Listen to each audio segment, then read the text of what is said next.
duplik yang dibacakan Kak Niki sendiri seperti apa nih? Oke, tadi tuh dupliknya bagus banget ya. Yeah. Bener-bener to the point, berisi dan juga apa ya, teguran secara kritik ya, menurut aku kritik yang membangun untuk jaksa dan para jaksa yang ada di Indonesia. Menurut aku apa yang kritik yang diberikan oleh Niki itu berdasarkan dengan pengalamannya dalam ruang sidang ini selama persidangan, itu masukan yang bagus sekali untuk para jaksa yang ada di Indonesia agar lebih profesional, agar lebih berjalan sesuai dengan rule ilmunya, keilmuannya, dan ya bersikap yang baik lah seperti itu. Tidak dengan emosional yang personal, seperti punya masalah personal gitu, kayak anak-anak TK gitu kan.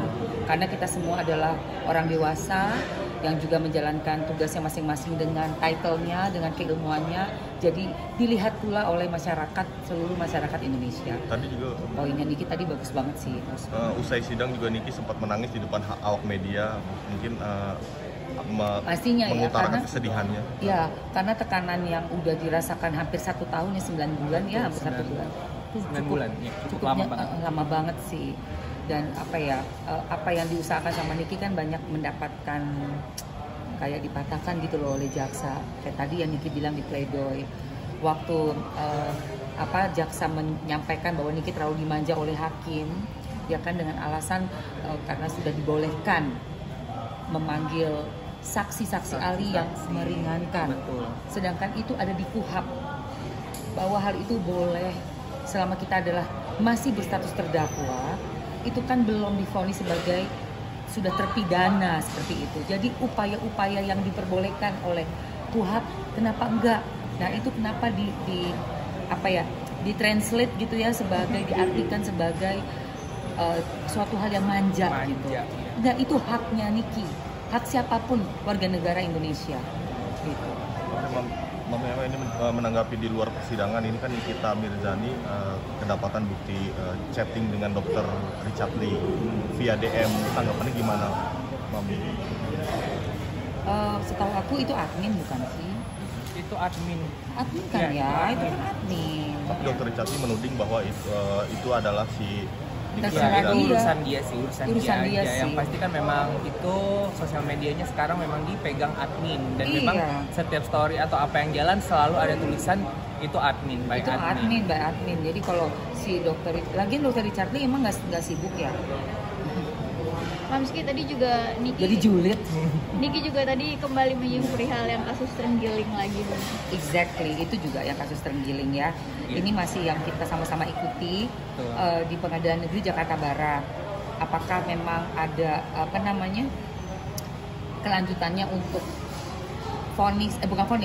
tuntutan yang di bawah 3 tahun itu. Betul. Kita mau itu benar-benar diperhatikan juga sih. Iya. Ya itu tadi, ini semuanya kan ada kaitannya ya. Apabila seorang jaksa melakukan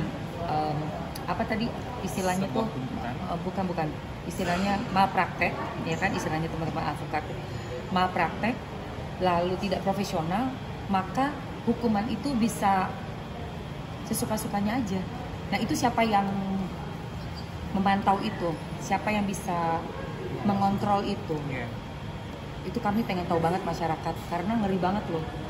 Kita seandainya sampai amit-amit yang belum balik kena masalah hukum lalu dibuat seperti itu, kita mau kemana ngadunya? Terus siapa yang bisa kontrol itu? Untuk kasus terenggiling ya.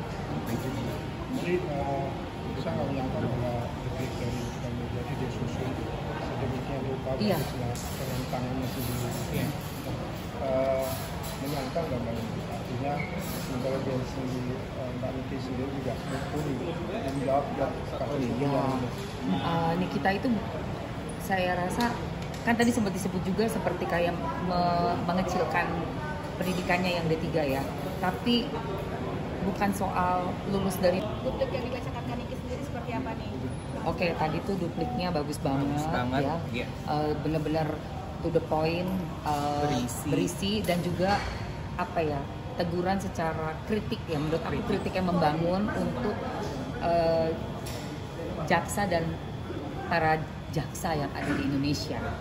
Menurut aku kritik yang diberikan oleh Niki itu berdasarkan dengan pengalamannya dalam ruang sidang ini selama persidangan, itu masukan yang bagus sekali untuk para jaksa yang ada di Indonesia agar lebih profesional, agar lebih berjalan sesuai dengan rule ilmunya, keilmuannya, dan ya bersikap yang baik lah seperti itu.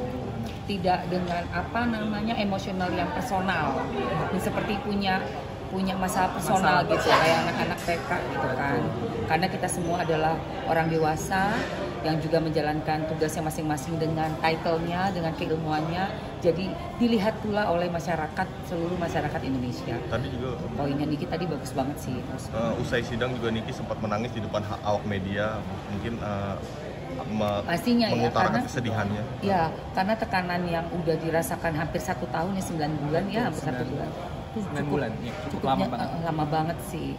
Dan apa yang diusahakan sama Niki kan banyak mendapatkan kayak dipatahkan gitu loh oleh jaksa. Kayak tadi yang Niki bilang di pledoi, waktu jaksa menyampaikan bahwa Niki terlalu dimanja oleh hakim, ya kan, dengan alasan karena sudah dibolehkan memanggil saksi-saksi ahli yang meringankan. Betul. Sedangkan itu ada di KUHAP bahwa hal itu boleh selama kita masih berstatus terdakwa, itu kan belum divonis sebagai sudah terpidana seperti itu. Jadi upaya-upaya yang diperbolehkan oleh KUHAP kenapa enggak?